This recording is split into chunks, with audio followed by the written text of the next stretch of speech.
Bab 571. Masalah ini kamu tidak perlu ikut campur. Di dalam restoran, Vito dengan anggun mengambil sayur untuk Albert dan bertanya dengan nada yakin, "Caroline adalah orang yang mengancammu kemarin kan?" Kemarin orang membeberkan kepadanya berkata kalau orang yang mengancamnya pasti seorang wanita atau wanita yang mengaguminya. Hanya waktu itu dia belum bisa menebak siapa pelakunya. Sampai beberapa hari kemarin, Vito tidak tahu apa yang dipikirkannya. Jadi dia pergi ke ruang ganti wanita, mendengar percakapan antara Albert dan Caroline, membuatnya langsung yakin orang yang mengancam Albert kemarin adalah Caroline. Melihat dia sudah menebaknya, Albert pun mengakuinya. Benarkah wajah Vito yang mempesona dan tampan berubah muram lalu berkata dengan dingin, "Setelah makan malam, aku menyuruh perusahaan Kerce membatalkan kontrak dengannya, memerintah untuk memblacklist dia." Caroline saja tidak tega mengancam Albert dan siapa suruh Caroline dengan berani mengancam dan menakuti Albert? "Jangan," Albert bergegas melarangnya. "Aku tidak ada rencana memberitahumu kemarin. Tidak ingin kamu membalas dendam padanya demi aku. Lagi pula, dulu aku sudah pernah mendengar kata-kata yang sangat buruk, menghadapi ancaman apapun. Bukannya aku masih baik-baik saja. Kamu jangan ikut campur dalam masalah Caroline. Anggap saja kamu tidak tahu apa-apa, dengar?" Vito sedikit marah. Diam beberapa detik, kemudian berkata, "Terserah kamu." "Kamu marah?" Dia memandangnya. Vito tidak mengerti. Jelas-jelas Albert diancam dan dia tidak marah sama sekali. Jadi apa yang bisa ia marahi? "Tidak." Dia mendengus. "Baguslah kalau tidak."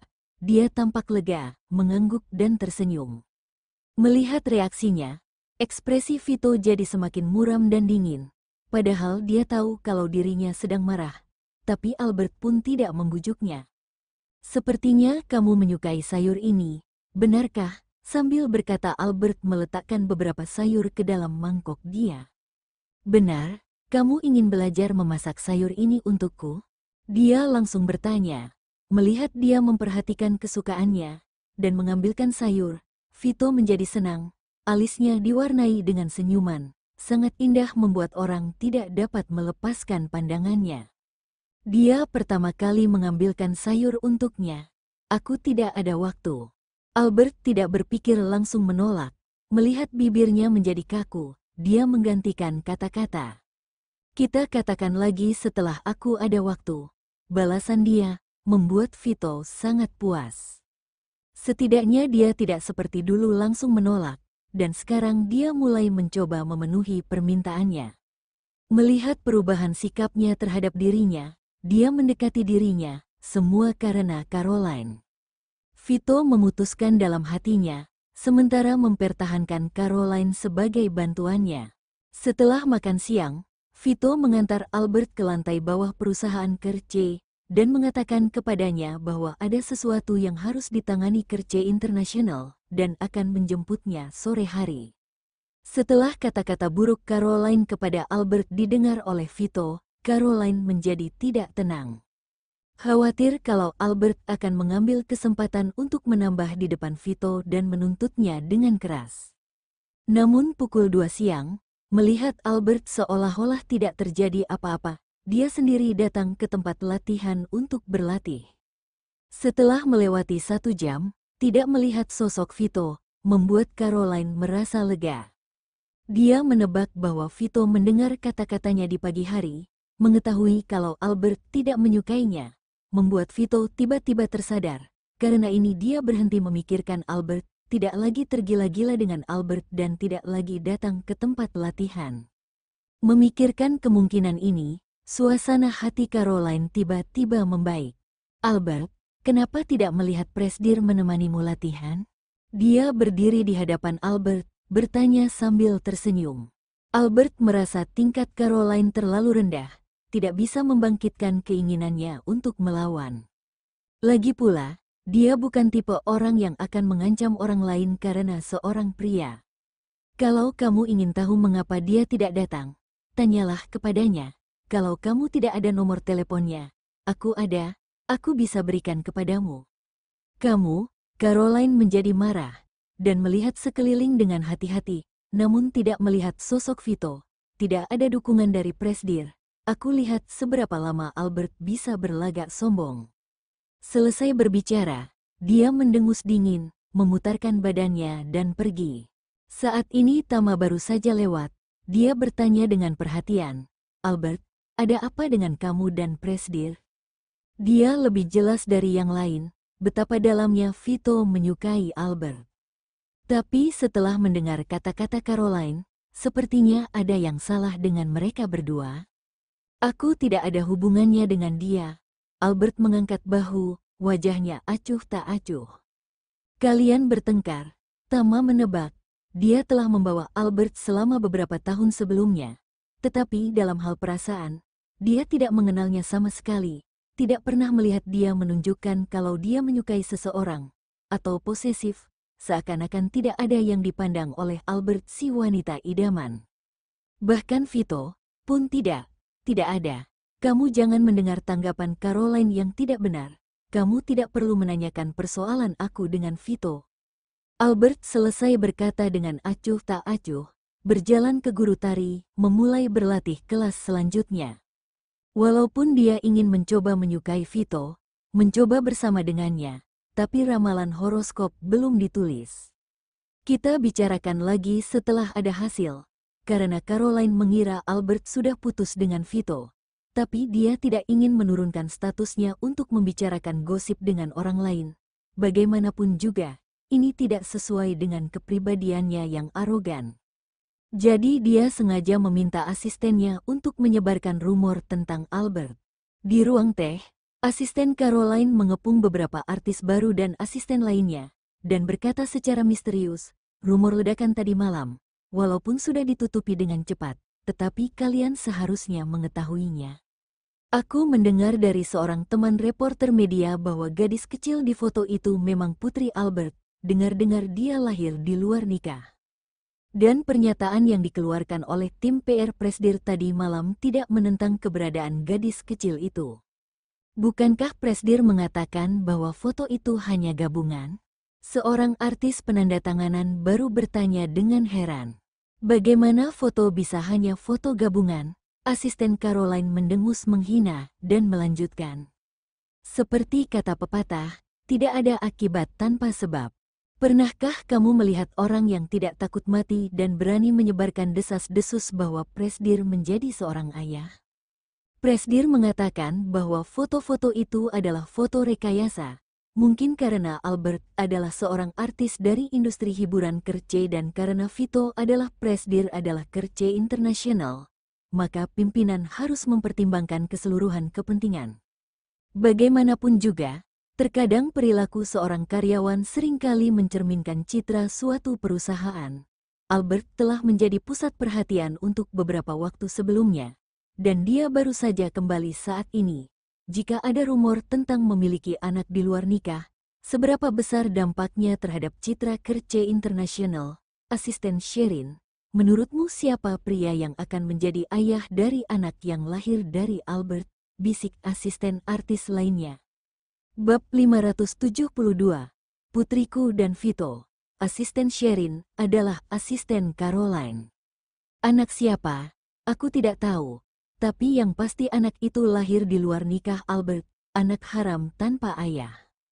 Setelah berkata, terdengar suara piak yang kencang dan bekas tamparan segera muncul di pipinya. Tiba-tiba asisten Sherin tercengang, kemudian marah dan berkata, "Pelacur yang mana berani memukul?" Ketika ia belum selesai bicara, ia melihat wajah Albert yang menakutkan, berdiri di depannya dengan tatapan membunuh, membuatnya terkejut tidak berani berbicara. "Aku yang memukulmu? Kenapa? Orang yang aku tampar hari ini adalah kamu." Albert menggertakkan giginya dan selesai berbicara, lalu menamparkan asisten Sherin dengan keras, mengulurkan tangannya dan menjambak rambutnya. "Siapa yang baru saja kamu katakan adalah anak haram? Ha?" Orang lain yang ada di tempat itu ketakutan saat melihat ekspresi Albert yang begitu menakutkan. Wajah mereka memucat dan mereka menyelinap keluar dari ruang ganti satu demi satu. Asisten Sherin ditampar 2 kali, wajahnya bengkak, dan sekarang rambutnya ditarik. berpikir bahwa dia telah hidup selama 30 tahun dan dia tidak pernah mengalami penghinaan seperti itu. Kemudian dia memikirkan atasannya Caroline yang mengatakan bahwa Albert telah bertengkar dengan Vito, dan tiba-tiba dia tidak memiliki banyak perkiraan. Yang aku katakan adalah anak yang dilahirkan Albert adalah anak haram. Kenapa? Lagi pula sudah dilahirkan, masih takut orang lain mengatakannya. Kedua tangannya dengan kuat menarik rambut yang dijambak oleh Albert, mukanya memerah karena emosi dan penuh kebencian.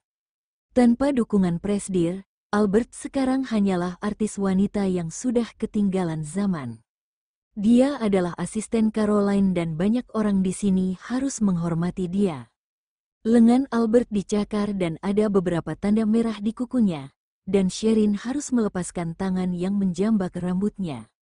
Namun, asisten Sherin bahkan tidak takut untuk mengatakan bahwa dia adalah anak haram. Albert menamparkan wajah Sherin sekali lagi dengan begitu cepat. Kali ini dia menggunakan banyak kekuatan untuk memukul mulut asisten Sherin hingga berdarah.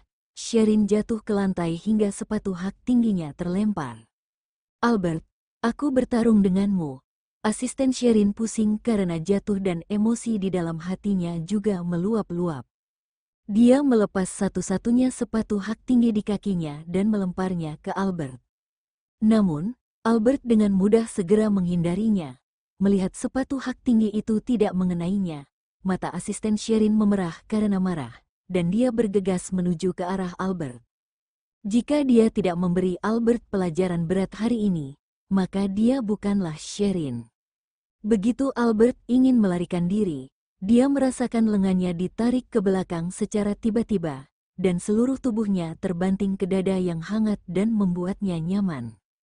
Dia dengan cepat menoleh, melihat wajah Vito yang suram dan menakutkan, dan seluruh tubuhnya memancarkan aura pembunuh yang dingin.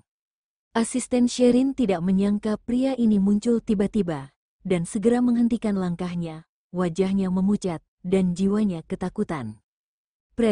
Presdir, seluruh tubuh asisten Sherin gemetar. Sebelum dia selesai berbicara, Vito menendangnya dan jatuh ke sudut. Wanitaku, aku tidak tega untuk memarahinya dan kamu malah berani memarahinya.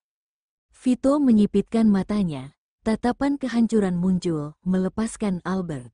Langkahnya tenang dan lambat, seperti dewa kematian yang turun, selangkah demi selangkah menuju asisten Sherin yang jatuh ke lantai. Presdir, Albert adalah wanita Presdir. Seketika napasnya asisten Sherin ditarik, matanya dipenuhi dengan ketidakpercayaan dan ketakutan.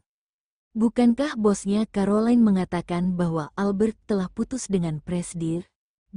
Bagaimana bisa, Presdir?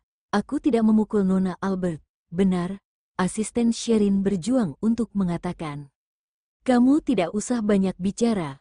Vito menarik kerah asisten Sherin dan mengangkatnya seperti anak ayam. Albert buru-buru menahan lengannya dan berkata, kamu seorang pria, kamu tidak boleh memukul seorang wanita, biar aku saja. Berani mengatakan bahwa dia adalah anak haram, kalau dia tidak menghancurkan mulut asisten Sherin hari ini, hingga wanita ini tidak bisa berbicara, dia bukan bermarga Xiao.